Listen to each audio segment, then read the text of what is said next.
నమస్కారం అందరికీ. ఈరోజు మనం చాలామందికి ఇష్టమైన, ప్రపంచవ్యాప్తంగా పేరుగాంచిన ఒక వీధి వంటకం గురించి మాట్లాడదాం, చికెన్ షవర్మా. దీని రుచి అద్భుతంగా ఉంటుంది, కానీ చాలామందికి ఒక ప్రశ్న ఉంటుంది. అసలు చికెన్ షవర్మా ఆరోగ్యానికి మంచిదేనా? ఇందులో ఏముంటుంది? మన శరీరానికి ఎలా ఉపయోగపడుతుంది? ఈ వీడియోలో చికెన్ షవర్మాలోని పదార్థాలను, దాని పోషక విలువలను విశ్లేషించి, ఇది మీ డైట్లో ఎంతవరకు సరిపోతుందో తెలుసుకుందాం. మరి ఆలస్యం చేయకుండా మొదలు పెడదామా?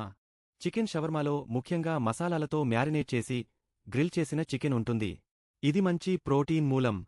దీన్ని సాధారణంగా పిటా బ్రెడ్ లేదా రోటీలో చుట్టి, పైన తహినీ సాస్, మాయోనైస్, వెల్లుల్లి పేస్ట్, ఊరగాయలు, టమాటాలు, ఉల్లిపాయలు లాంటి వెజిటేబుల్స్ వేస్తారు.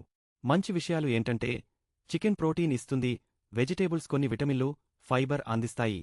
కానీ సమస్య ఎక్కడ వస్తుందంటే, సాస్లలో కొవ్వు శాతం ఎక్కువ ఉంటుంది. వాడే నూనె, అలాగే మైదా పిండితో చేసిన బ్రెడ్ అధిక క్యాలరీలకు దారితీస్తాయి.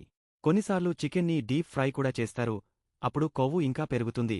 కాబట్టి చికెన్ షవర్మా ఆరోగ్యకరమా కాదా అనేది మీరు దాన్ని ఎలా తయారు చేసుకుంటారు, ఎంత మోతాదులో తింటారు అనే దానిపై ఆధారపడి ఉంటుంది. అప్పుడప్పుడు కొంచెం తినడం సాధారణంగా పెద్ద సమస్య కాదు.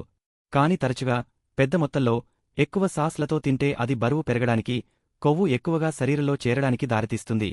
దీన్ని కొంచెం ఆరోగ్యకరంగా చేసుకోవాలంటే, తక్కువ సాస్ వాడండి, ఎక్కువ వెజిటేబుల్స్ వేయించుకోండి, మరియు వీలైతే హోల్ వీట్ బ్రెడ్ ఎంచుకోండి. మొత్తానికి, ఏ ఆహారమైనా మితంగా తీసుకుంటేనే మంచిది. ఈ వీడియో మీకు ఉపయోగపడిందని ఆశిస్తున్నాను. నచ్చితే లైక్ చేయండి, మీ అభిప్రాయాన్ని కామెంట్ చేయండి, మరియు మరిన్ని వీడియోల కోసం మా ఛానల్ను సబ్స్క్రైబ్ చేసుకోండి. త్వరలో మరో వీడియోతో మళ్ళీ కలుద్దాం. అప్పటివరకు సెలవు.